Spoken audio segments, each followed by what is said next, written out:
Tommy's alleged mortgage was pre-2009.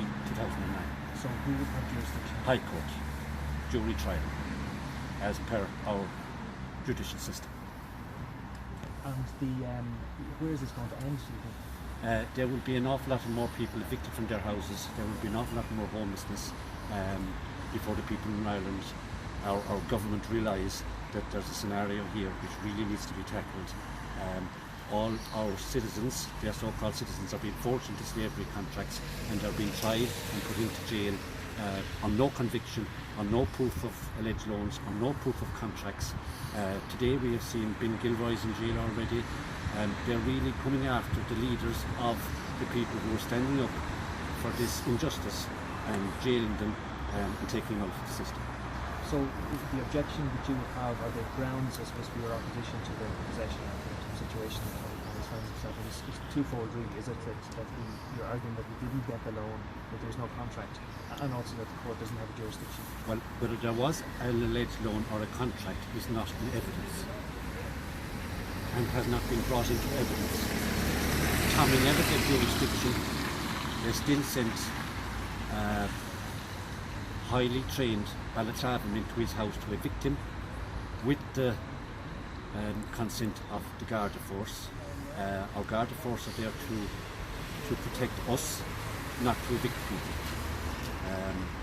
But instead they're bringing down mercenaries from Northern Ireland and elsewhere to evict Irish citizens.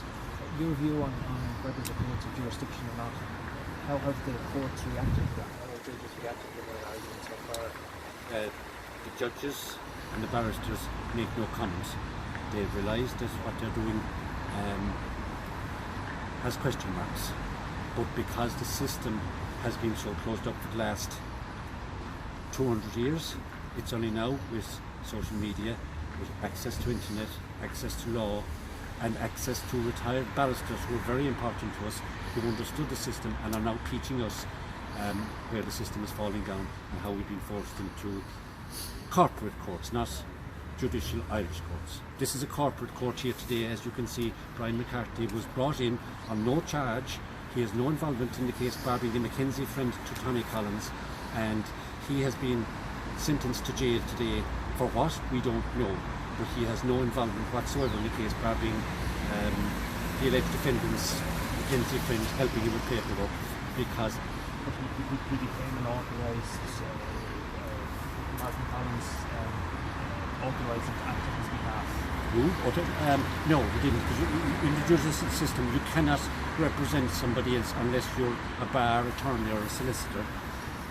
You cannot get, anybody in mortgage distress cannot hire a solicitor because of the cost. You can get free legal aid for a criminal conviction, but when you're being fired out of your house because you supposedly can't pay an alleged mortgage, you're left to your own resources. Where would you conclude? Well, first and foremost, this is the first interview that I've ever done with our national media. I think if the media kind of shows some empathy as to what's happening here, we might just wake up the people of Ireland, not to create resistance, but to just bear the truth, bear witness to the truth, and just to stand up and say, there's something wrong here. Let's look at it. Why do we evict people out of their houses if we can't rehouse them in a council property at least? But firing them out on the side of the road is not on. And if there is money loaned to somebody, and if they have a signed agreement and they don't abide by that agreement, well, fair enough, look at the terms. The banks want repossession. Tommy, on an alleged contract, would pay what he can pay to stay in his house until he comes back to work again, but the bank will not accept that. They will only accept him out of the house, lying in the ditch. But the bank would say that they're not charity.